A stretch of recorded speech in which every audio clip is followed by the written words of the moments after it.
Who do you think would win in a fight? So we've got Hans Gruber from Die Hard, played by Alan Rickman. Yeah. Versus, I guess his name was Bentley, played by Patrick Stewart from Masterminds.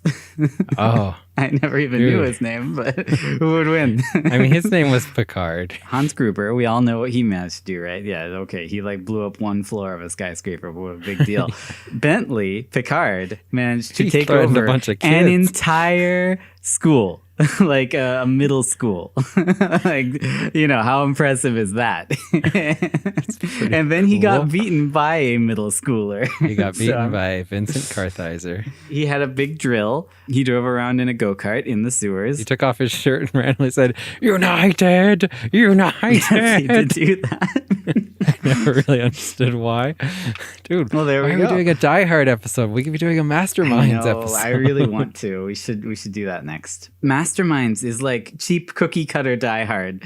All right. No, but everything was after Die Hard got made. Everything was Die Hard and then you say the thing. That's true. Like Die Hard in a bus that won't slow down. Die Hard on a cruise ship that won't slow down. Most of them were named Speed. Die Hard when you're home alone. That's not Die Hard. No, what other actual budget Die Hard movies are there? There's Masterminds. That's definitely budget Die Hard. What else do we got? Well, I mean, you don't really remember a lot of those movies because they're not memorable because they were just copies of Die Hard. Well, this episode is about Die Hard. 1988, directed by John McTiernan. Yeah, dude, John McTiernan. Also, the screenplay was by Jeb Stewart and Stephen E. D'Souza. Stephen D'Souza stated in an interview that he wrote the script of Die Hard as if Hans Gruber was the protagonist. I mean, clearly McClane's the hero. Like, we're not debating that, but he wrote it from like Hans Gruber's point of view as if he's the driving force behind the movie. And I thought that's kind of cool because he is. Like, Hans Gruber's the one doing it. If it wasn't for Hans Gruber, this would have been a really short movie about John McClane, kind of an awkward guy going to an awkward party with his wife and either making up with her or not. Right?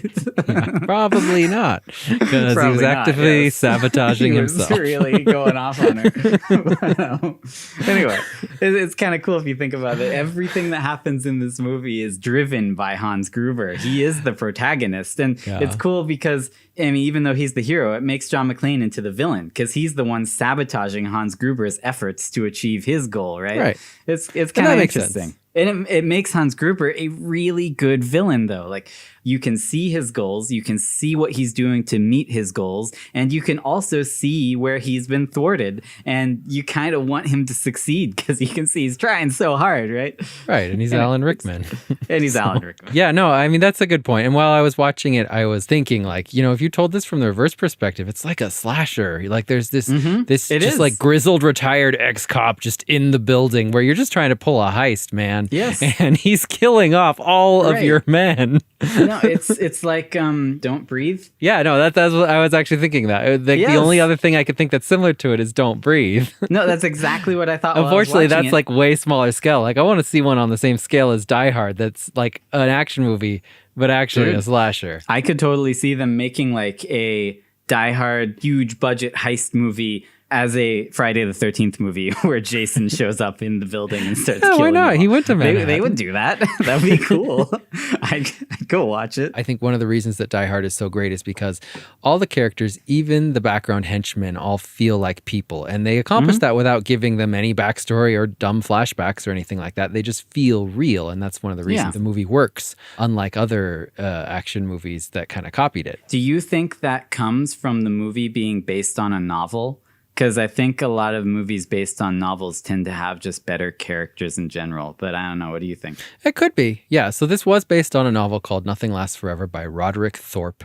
And it could be that some of the characters had more backstory because of the novel. And that found its way in when the screenwriters were writing it and when everyone else was making it. But I also think that it probably has a lot to do with John McTiernan. Like in Predator, he manages to make that entire group of walking meat bags, right, into people. Yeah, he does the exact same thing. In any other slasher, you wouldn't care about any of those people, but he actually does a good job humanizing them.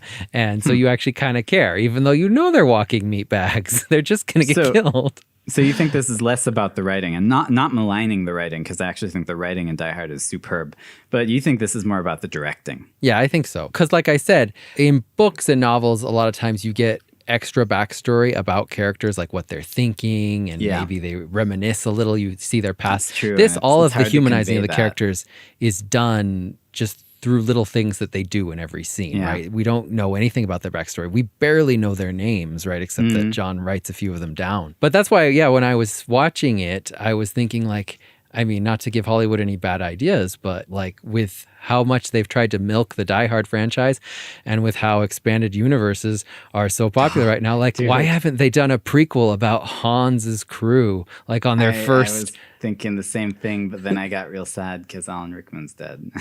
Right, well, they'd have to recast everyone. That's why I'm saying a prequel when they were younger, you know? Yeah, all right, that's true. And I like, who could fill the shoes of Alan Rickman? I know that. But still, like, I would watch how Hans Gruber met Theo and Carl and Tony, you know? Yeah, that would be fun. Movie. Well, I was actually thinking about it, and I was like, man, if only they hadn't taken like the Fast and the Furious route and brought Hans Gruber back from the dead and also made him join the team. That would have been so cool. But they absolutely would have done that if it had been made, man, post 2010. That would have been amazing. Oh my gosh. One other note just that I thought was interesting about it originating as a novel. The whole book is just one really bad night for the main character. The weird thing is, though, that everyone has different names. Like John McClane isn't named John McClane. I forget his name, but it's something else. And also he's an old detective, and he's not going to visit his wife. His wife is dead and divorced from him, but he's going to visit his daughter in California.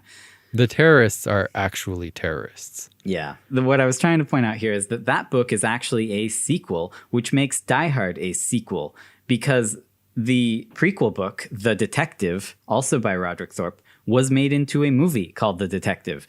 Came out in 1968, so it was really old. But it was starring Frank Sinatra. Because this was a sequel, Frank Sinatra had like a lifelong contract that if they ever made a sequel, he would have the right to the first dibs on that character again. So they had to offer it to him. So they went to like 80-year-old Frank Sinatra and they're like, hey, do you want to play crawl around in some bad vents? action hero? And he had to be like, no, give it to someone else. But I just thought that was kind of interesting. Oh, yippee-ki-yay. That's not Frank Sinatra's voice. It's not at all. You're doing like Jimmy Stewart. Yeah, that's Jimmy Stewart. By the way, happy holidays, everyone. This is our Christmas episode. Hey, we've got quite a show for you today. This is our Christmas episode. We've got some great theories about one of the greatest Christmas movies of all time, Die Hard. I have two theories that I actually found, and I think that they kind of both combine well together. So I'm going to see how I do it combining them. One is a theory by a user on Reddit named ChairRug3264. Wow. I guess 3,263 other people also wanted to be named Chair Rug. It's a very Who wouldn't want to be name. named Chair Rug? And that theory is that this whole heist was an inside job. They had a person on the inside. That person was Holly Gennaro, John McClane's wife, and she actually wanted John McClane to get killed. So we'll get into that. I mean, I think the first knee-jerk reaction to that theory is, no, she wasn't. Yeah, but, that's my reaction. But we'll see. We'll see how we feel by the end. The next one I like to call Gruber's 5. It's a theory by another Reddit user whose name is Thistle Music. And his theory is just that one of the movie's biggest plot holes that apparently people have pointed out, I never thought of this, is that their getaway car is an ambulance, but it is much too small to fit all 12 of Hans Gruber's crew. And also, like, they took a bunch of stuff out of the vault, too. Like, they not only took bonds and stuff, but they also took some of, like, the ancient artifacts and things that were being stored in that. Right, yeah. They were taking a lot of for stuff. no reason. Also, there's no way all 12 of Hans, or well, I guess only 9 of them were in the back of the truck, but there's no way they fit in the back of that truck with an ambulance. Well, that's another thing that I was going to point out. So the bigger plot hole to me is that when Hans Gruber and his crew, when their truck pulls in to the Nakatomi Plaza, it opens up. We see directly into the truck as the people get out there's no ambulance in there. Like there Yeah. literally isn't an ambulance. You can see in the entire truck. And the reason for this is actually that they started production before the script was finalized. Like they were still tweaking the ending. And it was only like right near the end that they decided, we're going to have them escape in an ambulance. And they just kind of added that in at the end for whatever reason. Yeah. So anyway, but this user on Reddit, his theory is just that Hans Gruber only intended on taking a few people with him. And I'm going to say he was intending on taking 5 people with him. And we'll talk about how I got to that. Well, number. what about the rest of his crew? He was going to let them die or get caught. Okay, so this is another major part of Hans Gruber's plan, which was to blow up all the hostages on the top floor of the building. Yeah. And you're saying he was just going to blow up his crew as well. Yeah, I think he was planning on blowing up some of his crew, but also he Okay. was preparing for a literal siege by the police and FBI. Like he knew a lot of his men were going to die, I think. Like there's no way that they would all survive. The police and FBI killed a grand total of 0 of Hans's men. No, it's true, which is And unbelievable, John right? McClane Like I killed think all of them, every single one, except Theo. that's true. Theo survived, and possibly Theo's assistant survived. Not sure That's about true. that. We don't really see him. Okay, so 2 theories. One is that Holly, his wife / ex-wife almost, she is doing some sort of sabotage. She led Gruber here and she was feeding him insider information, maybe even wanted to kill John. The other half is that Gruber had no plan to save his entire crew. Yeah. So I mean, first let's just talk about Holly. Yeah, she's like a businesswoman, but does she have it in her to be like, hey, evil, murderous terrorists, come kill everyone? Like, is her main motive like, I want my husband dead? Because she didn't seem to hate him that much. But I think she's kind of doing this out of protection. I think she's been controlled by a misogynistic husband her whole life, and she's finally got some freedom, and she is like making bank. She's like second in command to Mr. Takagi himself. Right. She thinks they're going to get divorced soon, and she doesn't want him to take half of her wealth. And So you killing think it's a him money off thing. would probably be the least messy way of doing it. I mean, killing him off lets her Really? keep all of her Pretty wealth. messy. Well, one thing that John McTiernan said about the original script was that the John McClane character was more like a grizzled old Dirty Harry, and Yeah. he thought that he wanted to really tone that down and also make John McClane more likable, which is why he made John McClane kind of hate himself, which is why he like talks to himself in a few different scenes, saying like, "Why'd you do that, John?" makes him really likable. Yeah, no, and that is what makes his character, right? Like that's what makes him the hero that everyone loves, is those few scenes where we get to see his inner monologue and see that, oh, all the bad things he's doing, he actually does feel bad about it, you know? Yeah. When he first arrives in California, he gets off the plane and a woman jumps into the arms of her boyfriend, and John looks at it and he goes, California. Like, first of all, I think this tells us that he has a terrible relationship with his wife if he Right, thinks that's that, what I was going to say. I think he just isn't getting much love in his life. like he's like, oh, only in California. No, John, only in your life do you just never see anything like that. Right. When he gets to the party, he's kind of bumping through people. He's super uncomfortable when he's there. Also, the doorman makes him look up his wife's name on this dumb computer just so that he can know that his wife has a different last name than him. Right. When the doorman knows that everyone's on the 30th floor, he says, Yep. you're the only one left in the building that's not on the 30th floor. Anyway, Yeah. so he's in a bad mood. I mean, I just have to say that doorman's security process of allowing people in was just like garbage. Basically, he was like, pick a name in the registry and I'll let you in. Right? Like, Yeah. he didn't even ask him for the name and then confirm it himself in the registry. Right, He 'cause just if he had said "Here's Holly the registry, McClane, choose a The name. guard should have turned him away. So pretty much if Hans Gruber came in and said, hey, I'd like to come to this party, he would have said, okay, Mr. Gruber, pick a name and you can come to the party. Right? Like they didn't even need to kill the guard. I mean, I guess maybe Holly informed him that her husband would be coming, and Right. maybe he knew and just wanted to show that she was using her maiden name. I don't know. Yeah, well, I mean, that's obviously the meta reason for why they did that. But also it shows that he's like this blue collar, just everyday average guy who really hates like computers and Yeah. newfangled things like that. It's pretty cool how they like made a point to show off how like sophisticated and awesome that touchscreen computer system was when it's like not really so high tech anymore. All right, it's like the same system from Alien. Yeah. So, all right. Well, I'm going to start with one of my worst evidences in the Holly hitman theory. She calls home and she talks to her daughter, Lucy, and the housekeeper, Paulina. When Lucy asks if Daddy is coming home, Holly replies, "We'll see what Mommy and Santa can do about it." Yep. Now, this seems innocuous enough, but I think maybe she's saying that she'll see what she can do about it, in that she's going to make sure Daddy doesn't come home. And Mommy and Santa, well, what's Santa's full name? Santa Claus or Saint Klaus? Well, Klaus, that sounds kind of like a German name, doesn't it? Yeah, except no one on Gruber's team was named Klaus. No, it's true. And I was like kind of surprised to find that no one was named Klaus. Yeah. No, the Santa connection's really tenuous. But yeah, the way she said, "We'll see what we can do," that could be a little sinister. I don't know, maybe.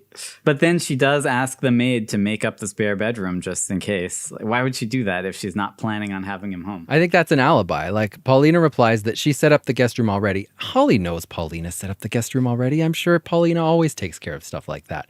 I think that Holly knew full well, and she was just calling in so she'd have someone who can say, "Oh yeah, she was totally expecting to come back home, right? She had me set up the guest room," kind of thing. At first glance in this scene, it really seems like she's kind of hopeful. Oh, maybe he will come home. But I say that she's establishing an alibi, and this is supported thematically by the fact that after she hangs up that phone, she turns around, she looks at the picture of John, and she slams it down on her desk so it's face down. You can't see John anymore. Like, why would she do that if she was hopeful that he was coming home? Yeah, I mean, you could say it's because, she's feeling a lot of emotions, and she was like, "Oh, I hope he'll come home." And then she's like, "No, wait, I already left him." Slam the picture down. But I don't know. Your version's kind of fun, so I'm willing to entertain it. So when he goes up the elevator and gets into the party, he starts talking to Mr. Takagi. Takagi, he specifically comments, he says, "Holly, she was made for this business. She's tough as nails," right? So maybe he's like hinting at how cutthroat she can be. Well, I mean, and she is the second in command. When Takagi dies, she's in charge.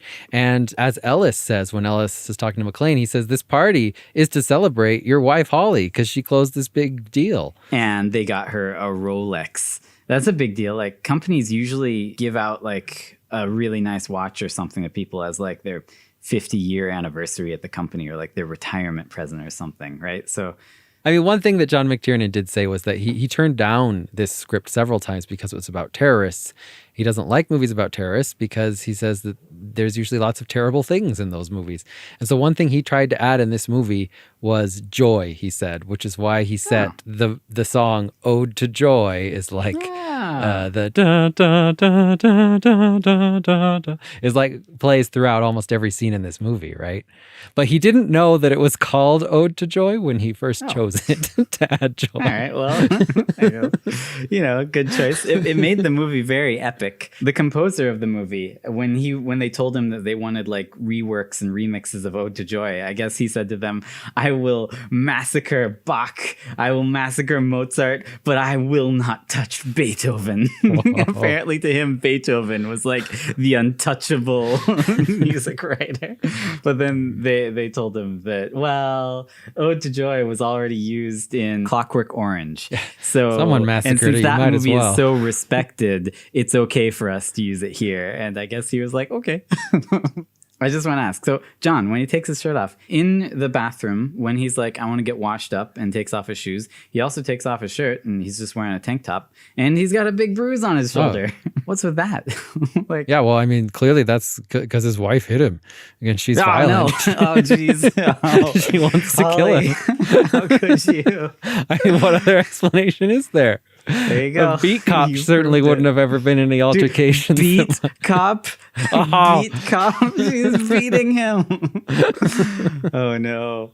All right. So you want to talk about Gruber? Right, yeah. So when Gruber and his men arrive, so one thing we know is that they certainly seem to have a lot of inside information about this place. Oh, yeah. I think they have intimate knowledge of this office. Yeah, I don't think there's any way that they have this much information about the office without someone on the inside who was helping them out. So no matter what, there had to have been someone helping them on the inside. Yeah. When they go in, Theo the hacker, like first they take out the doorman. Theo goes straight for the elevator control system, which is on a specific computer, which also having it on a computer, like even today would be really like sophisticated and odd based on, my knowledge of elevator systems, which of course is incomplete. But from what I've seen of like penetration tests and stuff, usually elevators are controlled by like switches, like these switch boxes and stuff that can like section off floors and things like that, not by like a computer system, right? And of course that's becoming more common today, but not in 1988. Like that would have been really weird back then to have it on a computer. And he knew it. Like he just walked straight up to that computer and started disabling floors and stuff. Like he didn't even second guess it. Right. And when the brothers, when Tony is walking Carl, through. But he knows exactly where he's going. As he's going down the corner, he says links, rechts und wieder links. Like these are directions. He's saying left, right, and then left again. Right? Yeah, like and he's trying to remember, exactly like he memorized it. He reaches this electrical box, which by the way had me very confused. I didn't know what he was doing. He just starts like rerouting wires until his brother Carl comes and just chops them all. Apparently, because like he thinks he has to do it before Carl cuts the wires. Yes, but like if Carl cuts the wires, what does it? What does it matter? I don't know. And so. From everything I can see, this is the phone lines for the whole building. Like this is all the phone lines get filtered through this box. And Carl just wants to cut them. I don't know what Anton's doing. Like, I guess he's manually disabling individual phone lines, but why? Why not just cut them? Like...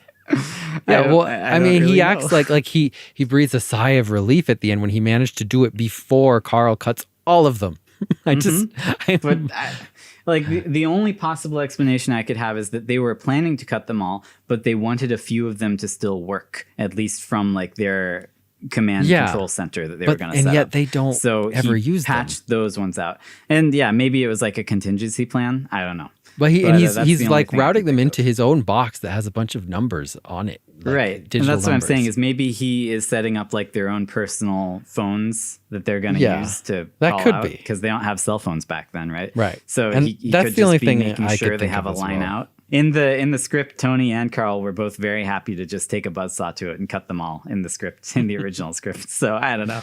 At some point, they changed it to be like, actually, Tony doesn't want to cut them all. And this could be one of John McTiernan's things he does just to make the baddies seem a little more human without actually spending too much time on it. And it does. Like it gives them both a little personality. Like you can see that Tony's the careful one and Carl's the guy who takes a knife to it and just cuts everything, right? Yeah.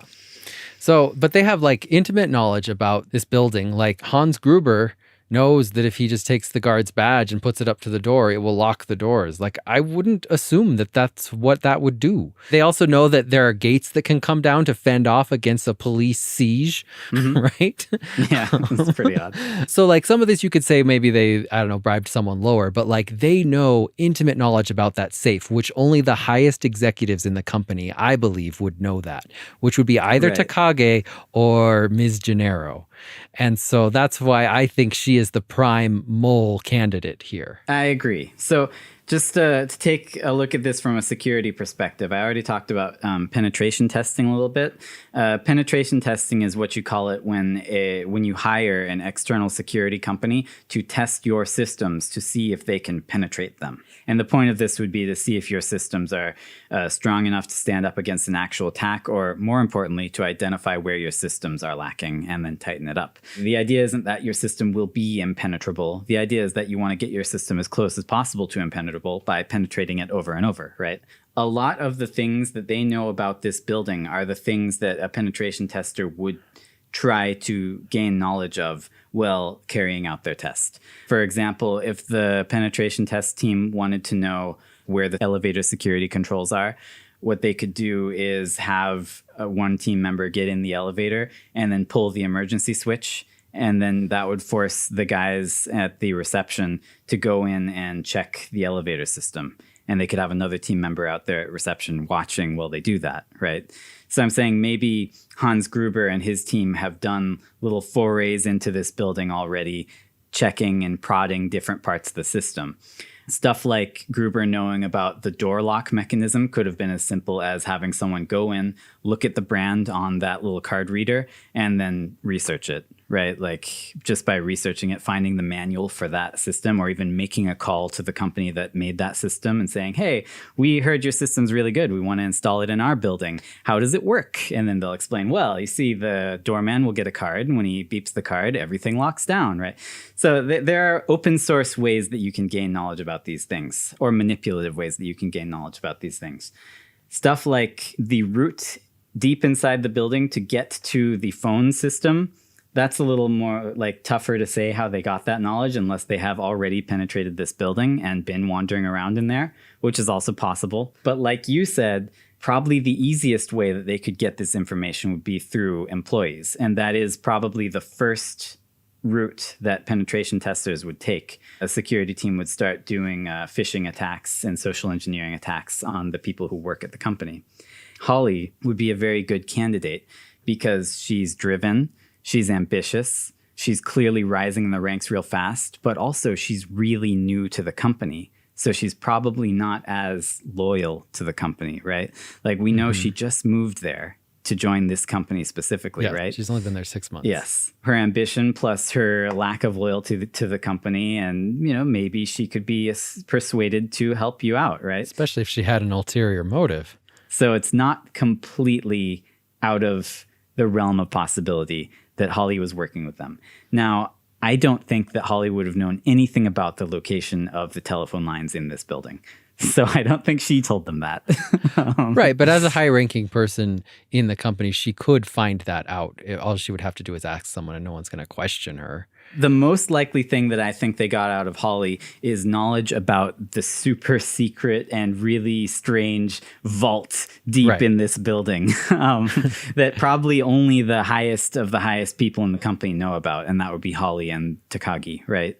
And they know everything about it. They know it has 7 locks, and they know how each lock works. Right. Specifically, the hacker Theo, he says, I can cut through all of these locks except for the 7th one, which is an electromagnetic seal, which means the circuits can't be cut locally. Like they have, like I said, intimate knowledge about every system within this company. And specifically that vault, I think only Holly could have told them about. So in my opinion, that is evidence for your case. And I would say only Holly or Takagi, but obviously it wasn't Takagi. And I think one evidence to point out that it was Holly is when they try to get the code from Takagi, I think that Holly probably knew that there was a code, but didn't know about the whole it changes, you know, and it's only set from Japan kind of security that they had. She's just like, I don't know, probably Takagi has it, so you better get him and ask him. And then it turns out that he doesn't know, right? And it's kind of clear that they weren't necessarily intending on killing Takagi to begin with. If he had the code, they would have used it. But as it turned out, he couldn't do it, so they killed him. One thing I want to say about that scene is just that other than Takagi, there are 4 people in the room, and they are Hans, Tony, Carl, and Theo. And I think this represents Hans Gruber's inner circle, and these are the main people I believe are the candidates who he was going to bring with him when he escapes. Oh, I agree. They take Takagi into the room. They boot up the computer. As they start interrogating him and trying to get the key from him, he says some stuff along the lines of, you want to get into our computers? You won't be able to blackmail our executives. Any information you could get in Tokyo tomorrow when they wake up, they'll just change it. I'm like, yeah, right. Like, what are you talking about, Mr. Takagi? Like, if he thinks they'll get information on like the projects that the company is currently undertaking and then use it to like blackmail them by saying like, we'll expose all your projects to your competitors. They can't just change that. They can't just be like, actually, we're not doing any of those projects, right? Like, I mean, all their projects are already presumably locked in and sold to clients. Anyway, my main point is that it seems like Takagi is just BSing and is very loyal to his company because he's not budging at all and is willing to BS until they shoot him in the head. When they take Takagi, Holly looks directly at Hans Gruber. And Hans Gruber avoids looking at her. Like, he just kind of shyly looks at the ground and walks away. And like, if he's the terrorist, shouldn't it kind of be the other way around? Like, shouldn't she be avoiding looking at him? Like, please don't shoot me. Please don't shoot me. You know, and he's the unafraid one. But Holly seems very unafraid of Hans Gruber throughout this entire movie. She is, yes. But also, specifically during that scene when Hans Gruber is trying to find Takagi, Holly, like, walks over to Takagi and grabs him. Right. She's and singling him whispers to out. Don't move. But yeah, it's like she's, like you said, singling him out to Gruber, right? So maybe she is working with him because she's not very... That's she's the not Judas very Iscariot kiss right there. stealthy. Yep. I also have to mention, Hans Gruber knows a lot about Takagi, and he has it memorized. Yeah. He's not even looking at his notes. He as knows spouts all of off, his like, degrees and all the yeah, universities his he degrees, went but to. also more importantly, his internships. Some of them were just a few months. His scholarships, like, oh my gosh. And this is before the internet. This is before LinkedIn, right? Like, knowing all this stuff about him is pretty impressive. And Right. this, to me, is one of the biggest implications that maybe there's a mole like Holly feeding information about the CEO. So yeah, basically, they can't get anything out of Takagi, and they shoot him in the head. And then, only at that point, does Gruber turn to Theo, the hacker, and say, you can break the code, can't you? And I'm like, Gruber, you should have confirmed this before killing the CEO. Come on, dude. I got to say that I just really love Theo. Like, he's probably my favorite character after, Hans Gruber and John McClane. When there's a siege of policemen coming, he decides to quote The Night Before Christmas instead of quickly relaying the information that they need to not die. He's got a lot of personality, as he would put it. I want to back up just a little bit. When the bad guys are storming the party, and I'm going to refer to them as bad guys because they're not terrorists. No. They're just stealing, right? So they're bad guys. So Holly seems to be frantically looking for John. Like, she's specifically looking around and then looks at the office. And this could be because he's, her husband, right? Or maybe she's trying to make sure they kill him. Right. Yeah. And this was part of the original user who posted this theory. He thinks that she told him to wait in that office so that they could kill him. And my theory is a little bit different from his, but he believes that he was supposed to be there and she left him there on purpose, and that he only just narrowly escaped. And the only reason why was because Fritz and James were distracted by that topless lady and they stopped for a second to chat. James is not really a very German name either. Yeah. Like, that would be hard to pronounce. Not all of his men are German. 2 of them are That's Hispanic true, at right. least. And 1 is American and 1 is Asian. No, except James is German, and I'll tell you why. No, that one, you're right. That guy is German. But this also supports the whole Hans wasn't planning on taking everyone with him, because clearly some of these people he probably picked up like in LA. Maybe Uli, who is the Asian guy, or Eddie, who is the American, or maybe Franco or Marco, who are the Hispanic exploded ones. on the roof. The user who originally posited this theory says that John just narrowly escaped, and only because those 2 were distracted. And it's true, they are making a beeline for that office. Like, they're going straight over there. And that he says when they get in there, they're totally quiet, even though in all the other rooms you can hear people firing guns, rounding everyone up. I kind of think that maybe just because it fits better with later things that happen, that Holly had not necessarily told Hans Gruber's men that she wanted her husband to be killed. I think she just wanted him to be killed in the explosion. I think she thought that maybe he would be so you rounded think she knew that all the hostages were going to be blown up? Yes, and we're going to talk about now, that later I on. took this from a different angle. I thought that she was just a mole. Like, she did not know the extent that these guys were going to attack her company. She probably thought they were just like a rival company and that she was feeding them information. That was how I took it, was that she was Right. surprised by all of this. And there are many ways to fit this completely unbelievable theory. But I think, for reasons that I'll point out later as we get to it, that she actually knew about the plan, and only a few people in Hans Gruber's circle knew about the plan to blow up the building. You said when Fritz and James get to John McClane's room that they're quiet. They're not actually quiet. They start talking to each other in German. And as far as I can understand, it seems like Fritz says something about das Spitzenstereoanlage, which means like great stereo system, right? Okay. And then Fritz responds and says, Ich hab 2 davon in Berlin, which means I've got 2 of them in Berlin.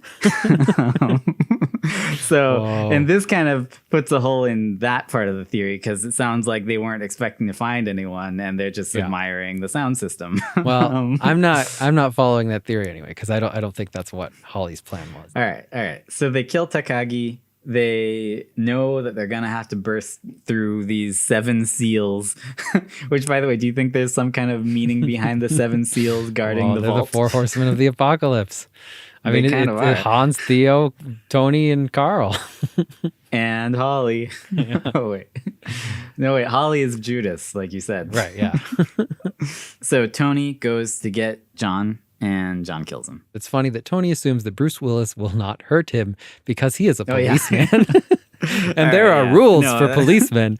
And I guess It's true. there just weren't as many cameras back in the 80s. But of course now guess we're not, like, yeah, because- a policeman would totally shoot him. He's holding an automatic Yeah. machine gun. Like no matter what, everyone would call him a hero if he shot that guy. Right. Like if I was all alone holding a machine gun and a policeman had a gun to my head, I would just immediately be like, okay, I'm dead. This is it. Goodbye, world. Right? Like nothing could save me at that point because Even if you no don't have a policeman gun. on earth would not kill me. Right? Like, What's crazy is that he says there are rules for policemen. And then Bruce Willis is like, yeah, that's what my boss keeps telling me. And then he doesn't dude, shoot Dirty him. Harry.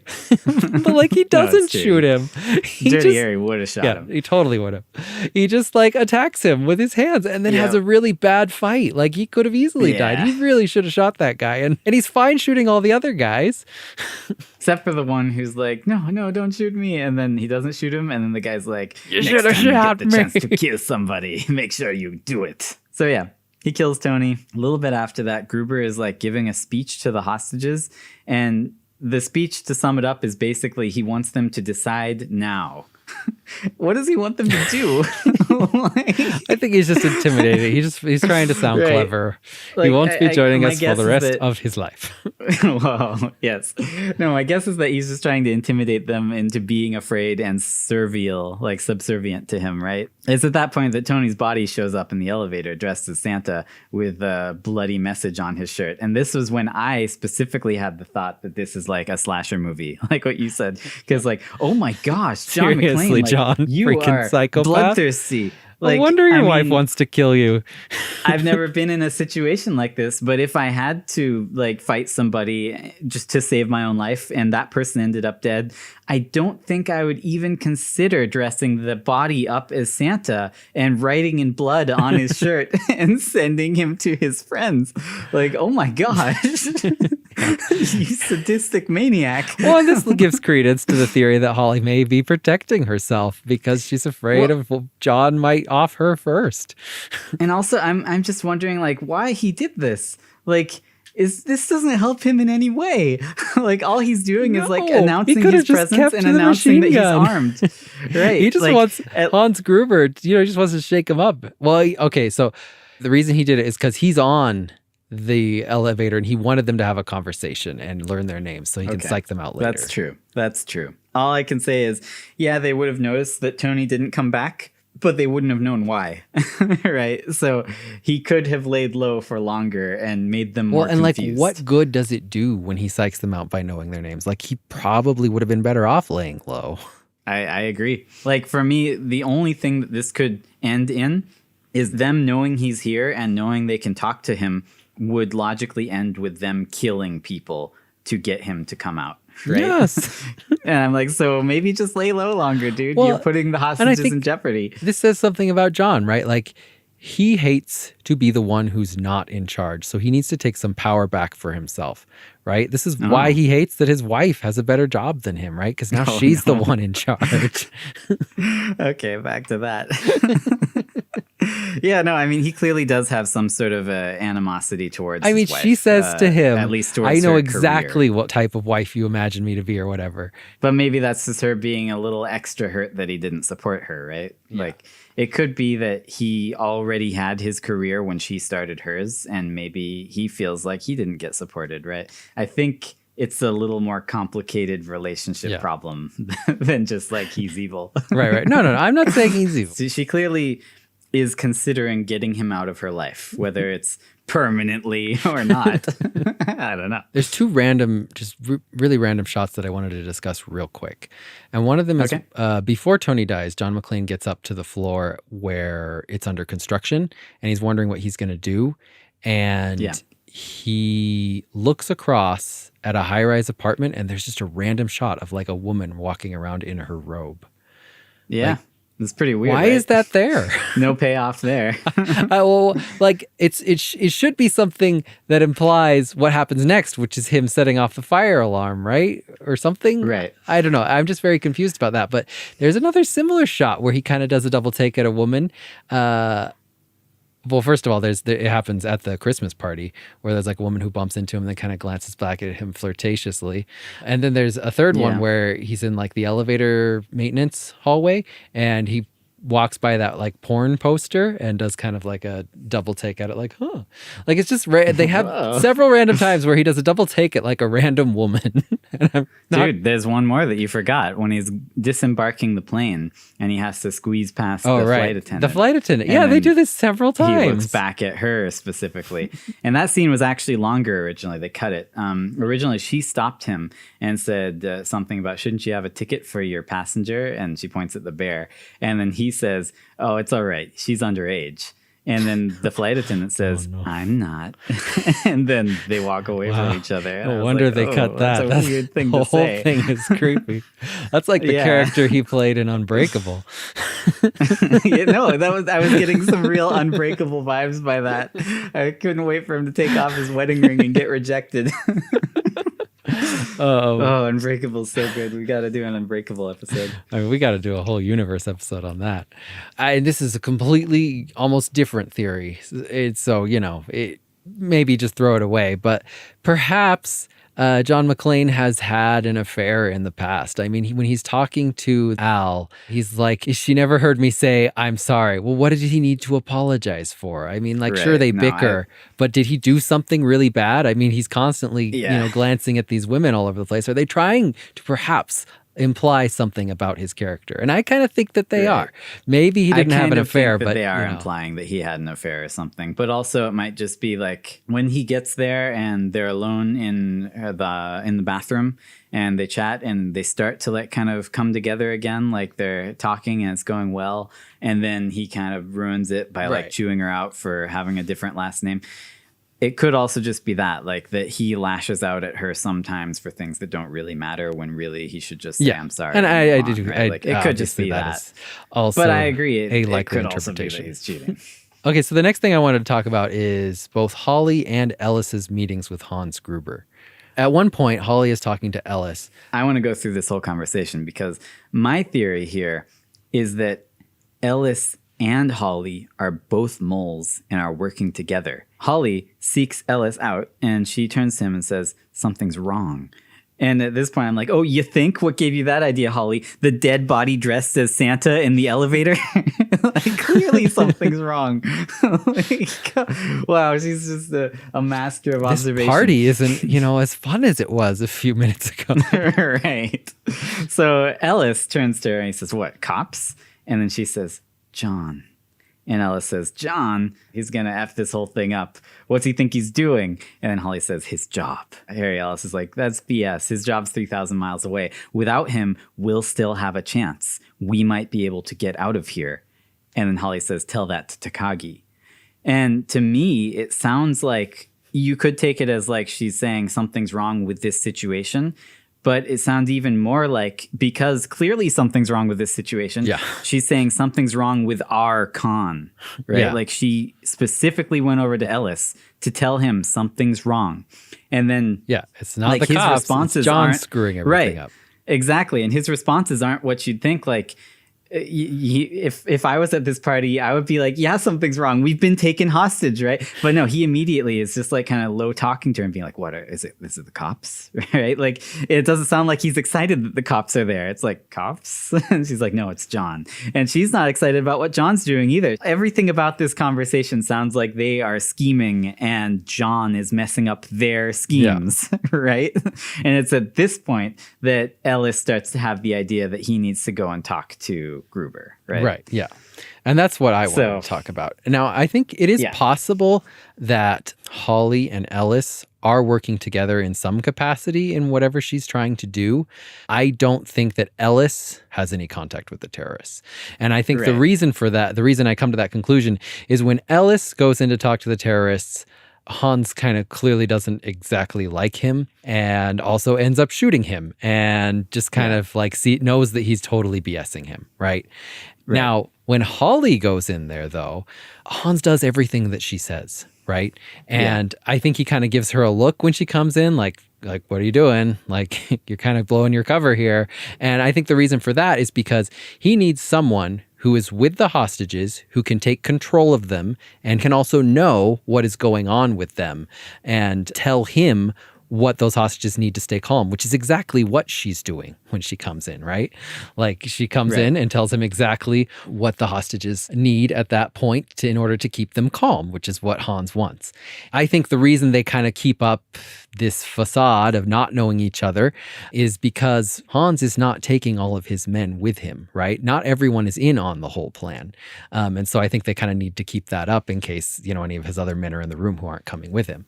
So she walks in and says, I have a request.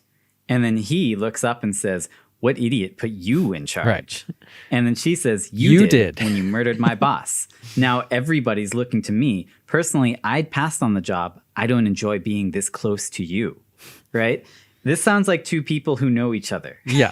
Right? Like, and it sounds like when he says, what idiot put you in charge?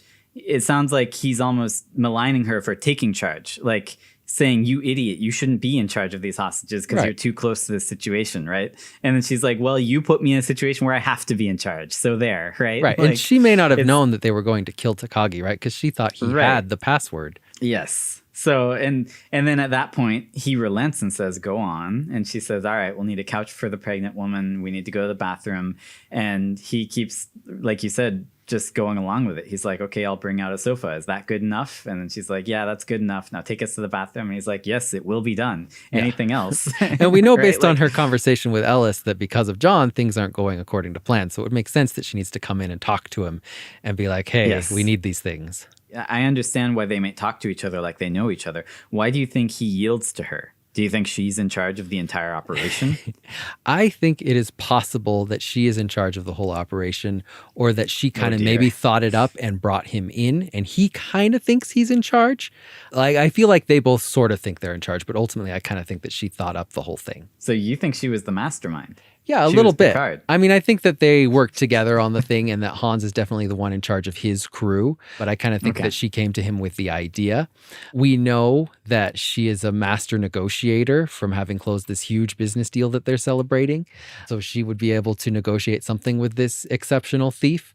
We could talk about the scene where Bruce Willis and Alan Rickman meet and he does the English accent, I guess. If we're going to talk about that, though, I just want to note that when Bruce Willis killed Heinrich, he got the detonators. So Heinrich was the one in charge of setting up all of the explosives. At the point in the movie where Bruce Willis and Alan Rickman finally meet, or John McClane and Hans Gruber, it's a little bit odd. At this point, Hans has lost a lot of his men. And he orders Carl to go hunt down John, which of course Carl is happy to do because John killed his brother. Yes. Then all of a sudden, Hans Gruber is on his own doing grunt work, climbing up where Heinrich and Heinrich's crew were setting up all the bombs to check the wiring on the bombs. I want to emphasize the fact that when John got the detonators, this was very, very important to Hans Gruber. Like, he's visibly shaken and says, but he had the detonators, right? When they're like, he got Henrik. Every time he talks to anyone in his crew from that point on, he keeps saying, we need to get those detonators. We must have those detonators. And then he's just wandering around on the roof alone, upstairs. Why is he up there? What's he doing? Couldn't he have someone else do this? Yeah, to me, this seems like kind of a total plot hole. Like, why would Hans be doing that except to get him in a scene with John McClane, right? Unless we take into account that he wasn't bringing everyone with him. And the detonator and the bombs were a key part of his plan that not everyone knew about. So he didn't have anyone left in his upper circle, because a lot of them have been killed, to go check on this. Heinrich is dead, right? Tony is dead. Theo is busy, and Carl is busy. And Carl's also busy, yes. So no, I agree. That's the only, in my opinion, legitimate reason for him to be and he up couldn't there clue in doing anyone else because the rest of those detonator people he's stuff by either himself. going to abandon or possibly have them killed in the explosion. Alan Rickman can do a pretty good American accent. I think you can kind of hear his English accent. He sounds a little weird. Yeah, he sounds a little odd. Yeah. So then in this scene, he gives his name as Clay. Bill Clay. I mean, this is a tenuous connection, but perhaps the reason his name is Bill Clay is because Holly has molded him like clay. Whoa! Dude, you sold me. Your theory's confirmed. So the next thing I wanted to talk about was the TV news reporter. Oh, that's another thing. The actor, William Atherton, is just amazing at playing that character. He is. He's a good I don't know if he ever played any other character, but he's really good at that character.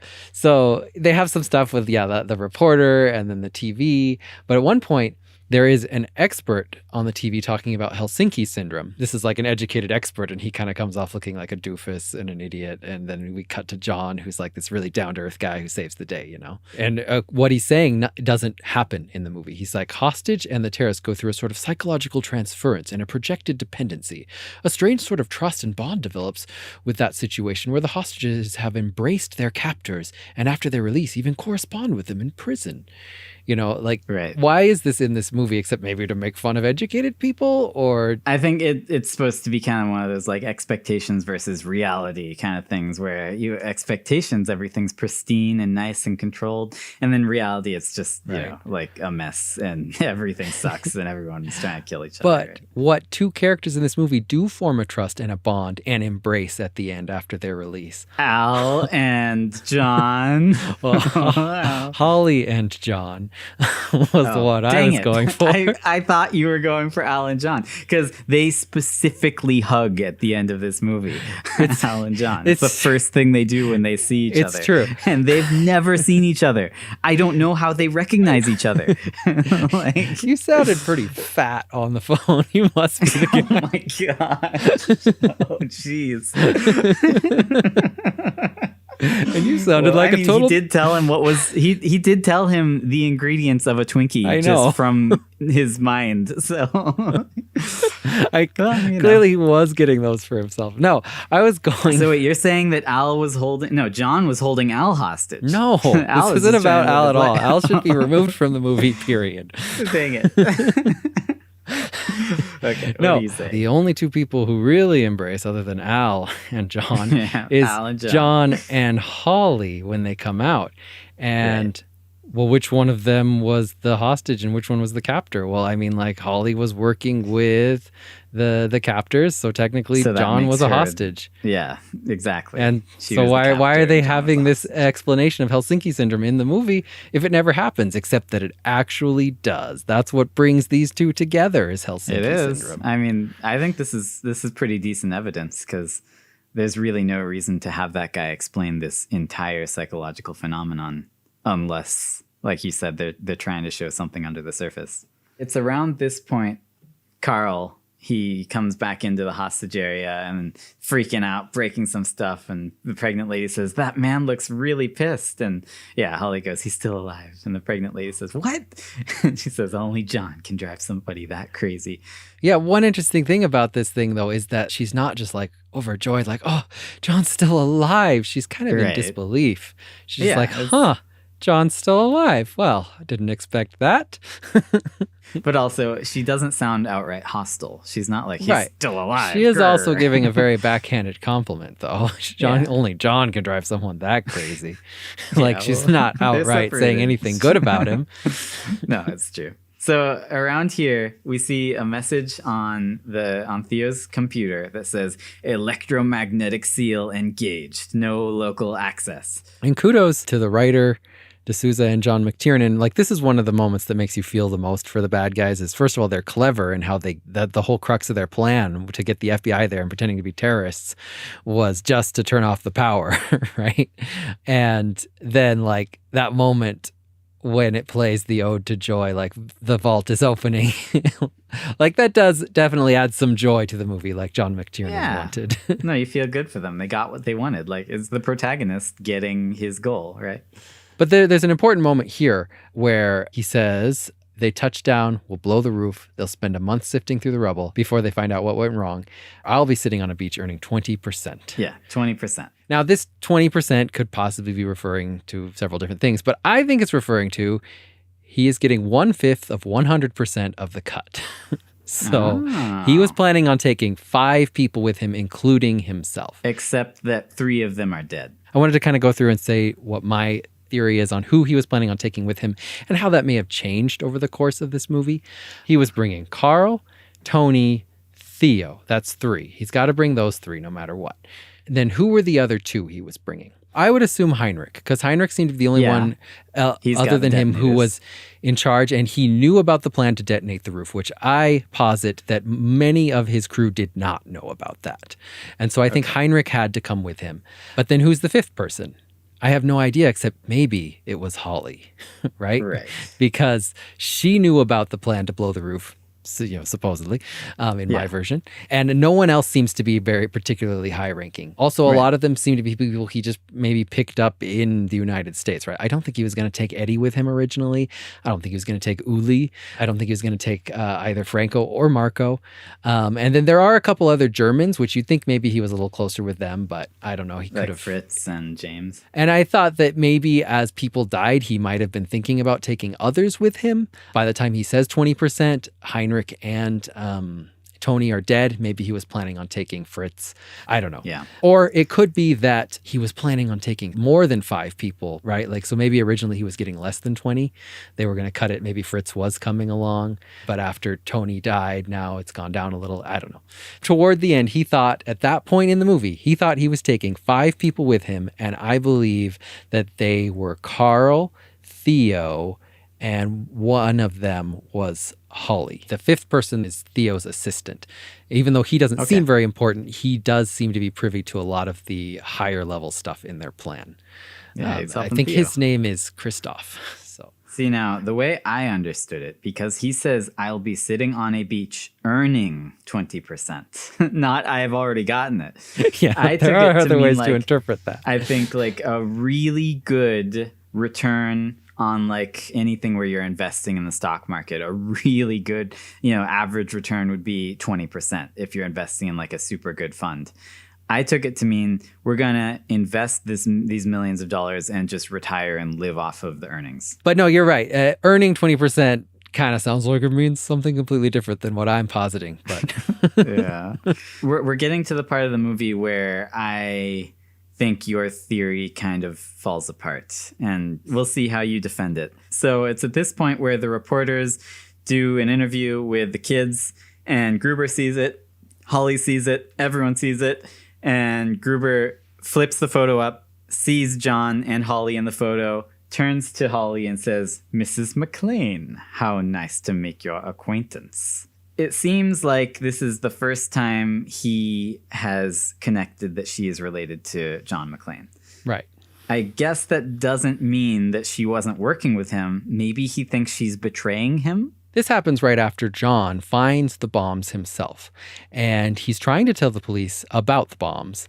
And Al, I think Al is on the line or whatever, and he says something about a double cross, and then it cuts off, right? And then shortly after, the police say, "I heard something about a double cross." It cuts to this scene where Hans comes in and is like, "So happy to make your acquaintance." And I kind of think thematically, we're talking about double crosses here. Yeah. So I think that in a way, Hans Gruber does think that Holly McLean is double-crossing him. I don't think Hans knew that her plan was to get rid of her husband. She just wanted him there on the roof to get exploded, along with also getting a cut of the job that they're doing. And so now he realizes, wait a minute, she's related to this guy who's sabotaging my entire plan, right? Maybe she's sabotaging my entire plan. She's trying to kill him and take all the money. And then what he does is he double-crosses her. So there's tons of double-crosses going on thematically at this point in the movie. Hans Gruber is dragging Holly around through the hall, and she says, as he loads all the money up into like briefcases, she says, "After all your posturing, all your little speeches, you're nothing but a common thief?" And he says, "I am an exceptional thief, Mrs. McLean. And since I'm moving up to kidnapping, you'd better be polite." So she didn't know that he was a thief? No. She knew he was a thief. She's insulting him because now he's a common thief. He's not following her plan anymore. He's just grabbing all the stuff and running, right? Right. So he's like, doing things his own way. Honor among thieves. You're not. Well, yeah, he's just deal. She's telling him that he's abandoning the plan. He's just he's a hack now. He's not doing what they originally planned. He's betrayed her. He's taking her hostage now for real. Like he's like, now I'm moving up to kidnapping. Well, I mean, that's kind of what he was doing already. Unless he didn't consider her to be a hostage up until that point. So if he'd stuck with her, he could have been something really great, but now he's just a common thief because he's double crossing her. But what does she gain by insulting the man who probably wants to kill her? Well, but what does she gain in either case? If she's a hostage or if she was working with him? It's stupid for her to be insulting him like that. The only reason for her to insult him is if she was working with him and she feels like she's on the same power level still. She's not used to being a hostage. It makes no sense if she was a hostage the whole time. I can buy it. I can go along with it. So I just want to mention what I thought was a pretty funny scene where John gets to the roof. All the hostages are there. He kills the guy who's keeping them there. I think it was Uli. Yeah, it's Uli. And that makes me think Uli was probably going to get exploded because he was just up on the roof. Right. With them. Like Uli does herd them up there and then kind of runs down, but I don't know if he was going to get away before he it didn't exploded. run very far down. He was just or if he was even running because of maybe he was just checking and see if there were any stragglers. I don't know. And then there was like a couple other guys just below the stairs, just kind of waiting around. And they're like, hey, I think something's wrong. All the hostages are that explosion does a number on that building. Like John only survives because he falls like 10 floors on a hose. No, I truly believe that everyone up on like the top, maybe 3 floors of that building would have died.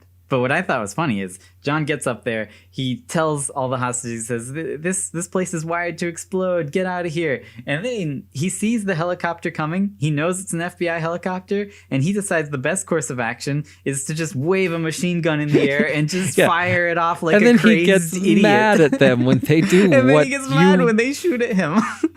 Yeah, what you would logically do to a terrorist, just firing bullets at basically at the hostages. Yeah, and at the helicopter, he's firing them in the air, right? Like, it's like, dude, you are purposefully making yourself look like an aggressor, and now you're mad at the FBI for trying to kill you? I mean... I do have a question, because he scares them off the roof by shooting bullets, right? And he has to work hard to do that.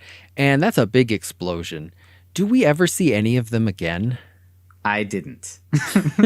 Because I'm not sure if that worked and any of them survived. Know if they died. Like, do we see Holly's assistant again? No, we didn't see any of them. We only see Holly and John exiting the building. Yeah, that's what I thought. I kind of think they all still died. I kind of think they might have, yeah. After the explosion, we do hear Holly yelling at Hans off camera. And she says, what are you going to do? Sit here while the building falls apart around your ears? Now, I don't think this is the way a hostage talks to their captor. Right? It seems like she still thinks that she's in charge. She's like, what are you doing? Like, there was a plan. Are you just going to sit here while the building falls apart? Like, they were probably supposed to already be out before the explosion happened. Right. You know? It sounds like she's saying, why'd you explode everything already while we're in the building? But that would be a good question, whether she's working with him or not. Because honestly, it was kind of a dangerous thing to do, Hans. Well, I know they're still unloading stuff from the safe, but she could also be like, why didn't we go downstairs with Theo? Like, Eddie and I think Christoph are still up there and could unload stuff. At least Eddie was still up there and could unload stuff. Yeah. Like, they could have gone down with Theo and been ready to escape. So Hans and John have a showdown, right? It's like a cowboy showdown almost. And they talk about cowboys. And the interesting thing about this scene that I noticed was after John shoots Gruber, Gruber falls out the window, manages to grab onto Holly's Rolex, and they struggle to unlatch it. And then Hans, he looks like he thinks he's got this situation under control for a second. Like, he's like, oh yeah, I got this. And he starts to like raise his gun. What's he going to do? He's full of bullet holes. And also if he kills them, he dies. And then he's very surprised when he's suddenly falling after the wristwatch he was holding on to comes undone. I mean, he'd just been shot, you know, he's in shock. He probably wasn't thinking straight. And the scene was slowed down. So maybe if it was in real time, it wouldn't look so silly. So the Rolex was symbolic of her achievements within the company, and Gruber held onto it and pulled it off of her. So like Gruber kind of pulled down all of her achievements in the company and left her with nothing, kind of. Right. I don't know. I mean, yeah, no Maybe. matter how you look at it, there are many interpretations. No matter how you look at it, the watch thing is obviously symbolic. But see, I would say that this watch, it's an actual connection between her and Hans Gruber. She's making the choice now. She is severing her ties with this life of crime, and she's deciding to go back to John because that's kind of the only choice she has. When John first appears, she says Jesus. So clearly she sees him as some sort of, savior at this point. Oh, wow. Yep. That's so like clearly what they meant. So like she has decided at this point, Hans betrayed her, the job has gone awry, there's nothing she can do, but she has an easy way out. She just sides with John, she lets go of her life of crime, Hans Gruber falls, no one knows, and she goes back to John and she can live happily ever after. And maybe she won't make the amount she would from getting those bearer bonds, but she'll probably get Takagi's job. Maybe. Dude, just to back up your John being the savior theory, at one point in the movie, Ellis says, John, Christ. Yeah, he's saying who John is, right? Yeah, he's our savior. So at the end, everyone knows the scene. Like the guy in Die Hard, he's hanging by his neck, and at the end of the movie, he comes back. Here's my question. Why does Carl come after John McClane? Okay, he could have gotten away, right? The only way he survived being hung by the neck from a chain is if he had the forethought to pretend to be dead. Because if he was actually unconscious in that chain, he would have just hung to death. Like, he wouldn't suddenly get more oxygen and come to. He was strangled. Mm-hmm. So, like, if he had the forethought to pretend to be dead because he knew he was losing the fight with John. Literally throw. Why would he come back? I mean, like, you can say he just wanted revenge so bad, but I'm like, I think this guy was a little bit smarter than that. Why would he come out? Yeah. And just like, there's just a million cops with guns out there. He knows he's gonna die anyway. Dude, no. But you know what should have happened, though, is when John exits the building and sees Al and somehow recognizes him and hugs him, he then immediately introduces him to his wife. He says, "This is Holly, my wife." At that point, Al should have said, "I got something to tell you from John." He says he's sorry, right? Like, that what John told him that to. Would have been good. That would have justified Al's presence. I know. I was like, Al, you had one job. He says he's sorry, by the way. Like, especially if they'd had him repeat the whole, like, word for word monologue. Like, there's so many things he's done and things he should have said. All right. So your theories, I think, are interesting. I think there's not too much to back them up, and I think it's fun to think about. But in the end, I think it's just that fun to think about, right? Like, I give it like maybe a half a thumb up, maybe a thumb up. I'll give it one thumb up because I do think there's some evidence that Holly is like a cutthroat ladder climbing. Like, she might do what it takes to get power and money, right? Like, yeah. I mean, no matter what, there was a mole in the company, right? Yeah. No, I think that's and it true. was a high level mole. Get down with that. So yeah, it was someone. You know what? Yeah, I'll give you that. I will say that there is good evidence that Holly had possibly fed information to these guys, but it's a little hard to believe because I think there's too many instances where they don't seem to know each other. Cool theory though, and I gotta say, I really like Die Hard. Like, as much as it might seem like we're picking it apart and maligning it, dude. Die Hard's such a good movie. Yeah. Like, in my opinion, it's like a masterpiece of an action movie. Like, it's like the perfect action movie. And one of the best Christmas movies. It is. It's a great Christmas movie, and it's definitely a Christmas movie. I don't care what people say. This is a Christmas movie. Happy holidays, everyone. Yeah. Happy Christmas, everyone. Hey, and if you want to watch Die Hard this Christmas, please check out the description. Follow the link. Get Die Hard from Amazon. Rent it, buy it, whatever. Watch it and see if you think our theories are worth anything. Yeah. Thanks so much for listening. Music for this episode was provided by Christine, and we will see you next time. And remember, the popcorn isn't real.